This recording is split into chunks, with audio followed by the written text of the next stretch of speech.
Yeah, I'm Nelson Hogg. I'm the great grandson of James Francis Sanderson, and I just hit my 85th birthday this year in 2024. And I've been tracing, along with Sharon, my wife, Sanderson's history all the way back to the Orkney Islands. The Sanderson name goes back there. It comes through the Hudson Bay, and it works its way across the prairies to Fort Walsh and into Medicine Hat. Okay, hello, I am Sharon Hogg. I'm married to Nelson. I guess I'm here to tell you a little bit about what I'm doing. So about 10 years ago, I started doing histories. This goes back almost 50 years, where it started. And we're trying to figure out if Pat McCloy found Nelson or Nelson found Pat McCloy, who is also descended from this line. And he started collecting information just to find out what's going on. So we went into this little museum at Last Mountain Lake. Here we are. And I looked and I see this many tender ties. And I see a whole bunch of Nelson's ancestors in there. I said, this is interesting. Many tender ties. What are those ties? By the time I finished reading that book, I knew I was on a mission. That was in 2004. I did my own, the Pearson, the Robertson, and then I got started on Nelson's and discovered it was way huger than Pearson Robertson names, because it was Métis history, and it went back to the Orkneys, York Factory, the settlement in Manitoba.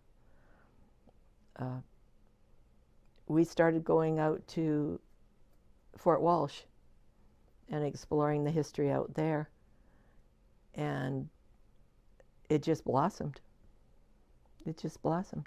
We decided that I just started collecting stuff, collecting everything I could from this family's history.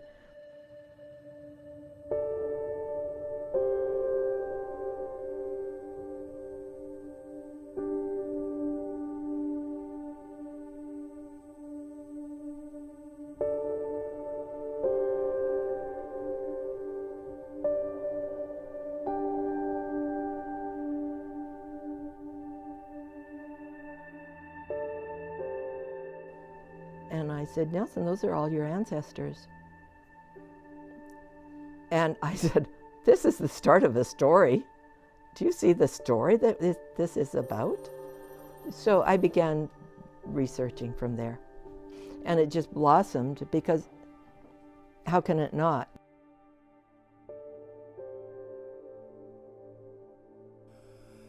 And Sanderson worked for my great-grandfather, Edward Mackay, at Fort Walsh. He married one of Edward Mackay's daughters, Maria Sanderson, and they had five daughters, and one was Mary, who was my grandmother, Mary. Became Mary Anderson. James Sanderson freighted out of Fort Walsh. I have information from Fort Walsh. It took 16 days to take a bull train from Fort Walsh to Fort Benton and return. And Sanderson ran that. back in, I think it was 1881. It's in the record, Fort Walsh's record. He had the first livery stable here in Medicine Hat. When people come to town, you know, you have to park your car. You park your horse at the livery stable. And it was where the depot is downtown right now. From horses to buses in the same place. He gathered many stories from the indigenous people, the Crees, and possibly Blackfeet around the area here. Dropped into the Medicine Hat News every once in a while and would relate the stories that he had gleaned. The News published these letters, and they were in these stories, and in time they were collected and gathered into a book, which was later published by the Historical Society of Medicine Hat. Sanderson was the first person in Medicine Hat in this area here. So he was the first, you might say, the first citizen of Medicine Hat. The Historical Society, back when they had their log cabin in the park, had his name at the very, very top as the earliest citizen of Medicine Hat. That log cabin has gone. It was in the park down by the railroad tracks, but that's since gone. But Sanderson is well represented in the museum now at the Esplanade.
If James Francis Sanderson was sitting in front of me today here, I would say, boy, it's good to meet you, and thank you for handing down your genes. I've had a very, very good life. I'm glad he's my great grandfather-in-law.